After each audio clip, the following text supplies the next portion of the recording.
Welcome back, guys. This video go back here talk about a couple of things as the topics ensue, and showing my comic picks of the week. So for ado, let's get right into it because I got a lot to talk about.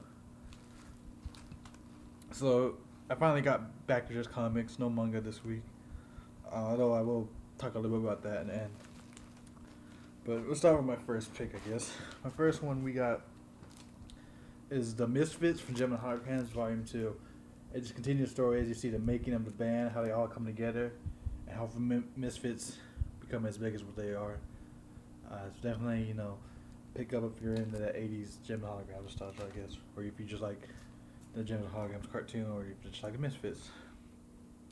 Then we got the Society Conclusion. Again, I haven't read none of these. But the Joker loves the Harley Quinn in the story of issue 13. See how it's going to conclude. What's going to happen. As an art cover looks interesting to see. And we also got the continuation of Future Quest issue 10. As more, I guess looks like a kaiju battle ensues. As giant robots fights a giant octopus creature, and see more as the crossover ensues. So if you pick up, that's your thing. Which also another kind of comical giant not monster, giant robot is this issue's of Rick and Morty, where it looks like it's a giant Rick monster. So I don't know what that's about. Again, because I haven't read these, but it looks interesting. So if you're into Rick and Morty, pick it up. We also got the regular Gem and Holograms. Outrageous Annual 2017, the second one they've done of 2017, for $7.99. Just a couple of 3 short stories of 4. Back to the Jim's artwork I enjoy. And it's curious to see how as the story progresses with Jim and Holograms in comic form, how far along they can play it out in comic form. Definitely pick up if you're a Jim and Holograms fan.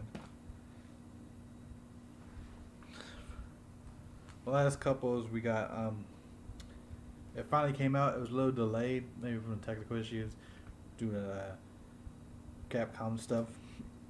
But that is issue 0, Street Fighter vs. Darkstalkers. I got both. I pick up both variant covers, as you can see. Might collect them a lot. Depends. It's just 2 of the 4 variant covers they had this week.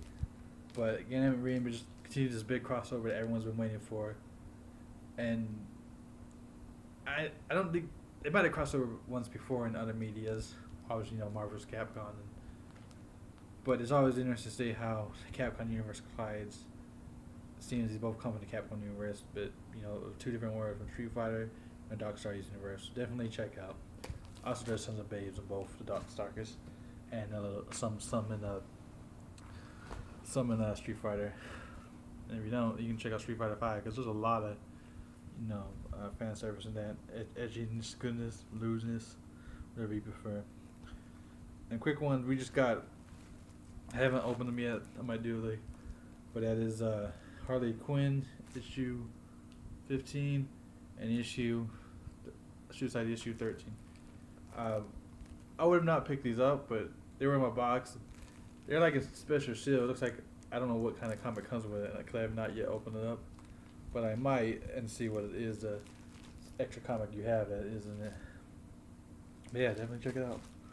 So that's pretty much it for my comic pick this week.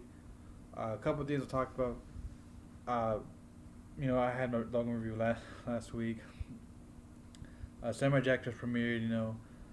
Despite critics say it didn't have as big numbers as I guess they hoped for reviewing, it's still pretty solid. Good start to the new season. Because like Gendy Tartakovsky, this is just wrapping up. This season. The final wrapping up the story of Samurai Jack, and kind of curious to see what happens. Like, we kind of don't know if Choo is dead or what's up with the Choo, but they have the daughters are Choo, which they're training which that's kind of interesting to see. Jack has lost his sword, as they point out, he is more rugged in the series.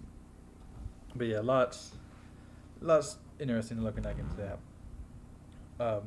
I know because April's gonna be big. Iron Fist comes out this week, St. Patty's Day. What else comes out?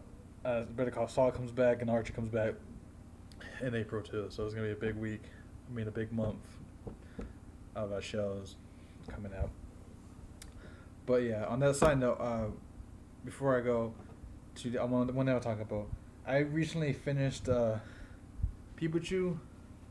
Like I said, I read a little bit back in the day, but I never got to conclude it with the series. So I reread it, and I just want to give my final thoughts on it.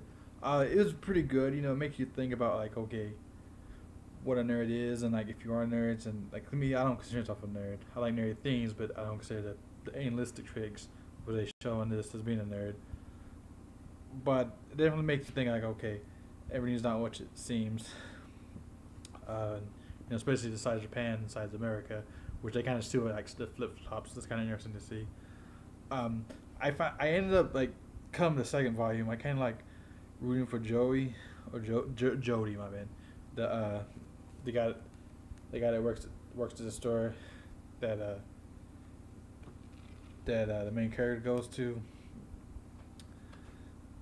and I kind of wanted him to learn his lesson, which I don't know if he really did, and kind of wanted he fulfilled his conquest, really wanted, but I kind of like wanted a more satisfying ending for him, because reading the second and final volume, I found out liking him more than the main character, or more interested in him than the main character, because I could relate more to him as a character, and I really wanted him to hook up with the Rika girl, which her ending was nice, but like I don't like the whole, despite they're the same age, the whole relationship she has with the little kid, or like they're a year gap usually, but it just seemed kind of weird.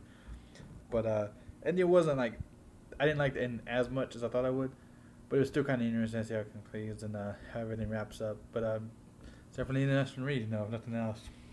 Just wanted to get that out of my final thoughts there. And one thing before when I also finished, for a new word, if it doesn't matter, it's just continue the story. It's a really weird, uncomfortable scene at the end of that volume. I don't want to talk about if anyone else is talking about from issue 5. But I saw Con Skull Island real quick. I know it's probably in the description.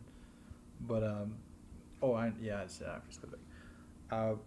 it's just like good monster goodness. Lots of creatures on that Skull Island. Makes 2 hours to me fly by. Like, I quite enjoyed it.